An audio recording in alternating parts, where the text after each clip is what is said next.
Hey, Yogurtland might be the best place I've been to in Los Angeles so far. What's up? It's the Culture Detective here investigating your favorite albums.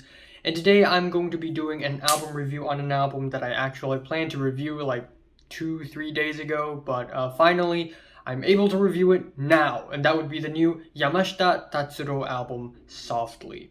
So Yamashita Tatsuro is a legendary city pop singer-songwriter.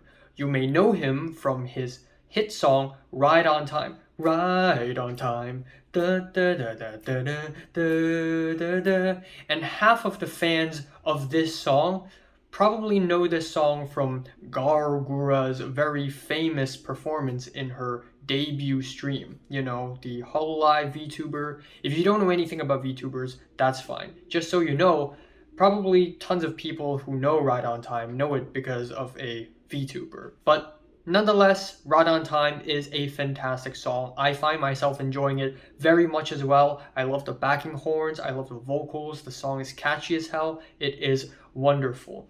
And also, fun fact, Yamashita Tatsuro is actually married to Takeuchi Maria, who is also a legendary city pop singer-songwriter who made the internet classic Plastic Love. So this is the man of city pop, and this is his first album in 11 years. And yeah, judging by the album cover, I didn't really go into the album with high expectations or anything. And especially given that this is his first album in 11 years, I didn't really know what to expect. But to my surprise, the man's still got it. A lot of his vocal work on this album is really passionate and expressive, and it doesn't sound old at all. And the instrumentals on this album are mostly mixed really well as well. The synths, the keyboards, the pianos, they're all mixed really well. And even though this album is pretty much standard city pop without anything all that adventurous, it's still a nice, pleasant listen. We have the album opener Phoenix, which is a soft guitar-led opener. It's really relaxing. It has these pretty pianos. The vocals are expressive and emotional, and it's just a really warm and welcoming opening for the album.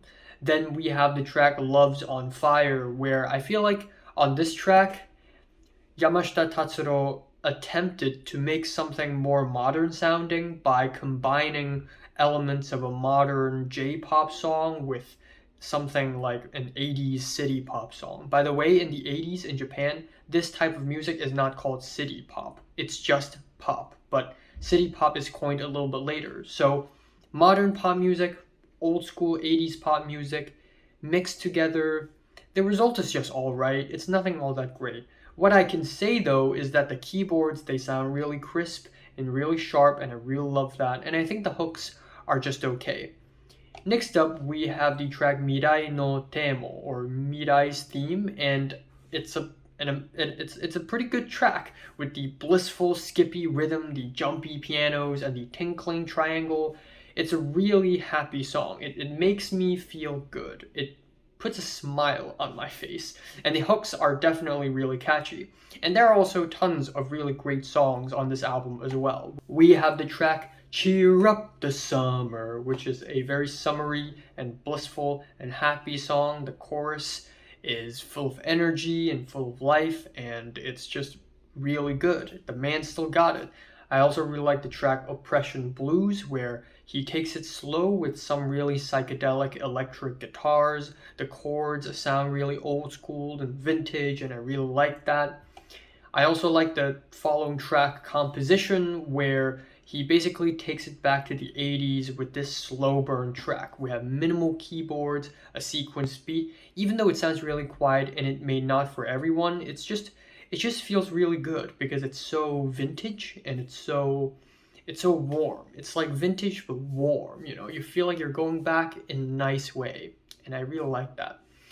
Now that track is then followed with You, Kimi, which starts off with this spoken word thing.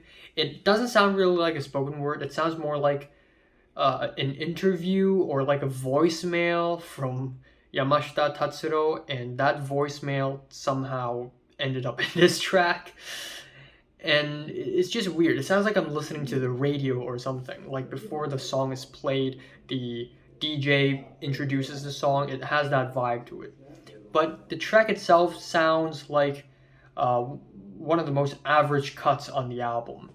And then we have Angel of Light, where the spoken word sort of returns again. And on this track, he sings entirely in English. And I'm going to be honest here, this is a beautiful piano ballad, and he sings with so much passion.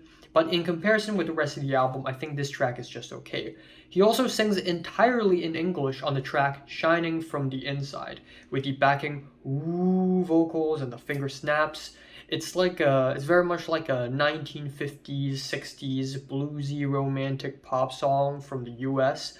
And again, it sounds pretty good, but I'd say in comparison, it just doesn't feel as strong or as potent. And then we have tracks on the album like Le Fua, My Love, or Le Hua, My Love, I don't know, and Recipe and Uta no Kisha, which are pretty standard city pop songs. They sound nice, they sound pleasant, but I just wish there was a more satisfying climax to them. And we also have the track Jinryoki Hikoki, which means man-powered flying machine. And again, it sounds like a really pleasant city pop song, but the chorus of the track sounds really similar to another song that I heard that I forgot the name of. And the chorus of this song is dun dun dun dun dun. So it's really similar. But the last two tracks of the album are pretty solid, especially with the track Hikarito Kimie no Requiem, which means light in your requiem. And it's a pretty beautiful track with spacey pianos and faint drumming. This track makes me feel like I'm soaring into the sky, looking down on all the buildings and streets and billboards and all these people, and I just feel really happy, and I feel nothing else but bliss. And finally, the album ends off with Reborn, which is a slow and spacey 6-minute closer. I guess, now, so far in this review, I haven't talked about the lyrics at all, because a lot of the songs here are love songs. Let's be honest here. And I don't think Yamashita Tatsuro really have anything all that important to say on this album.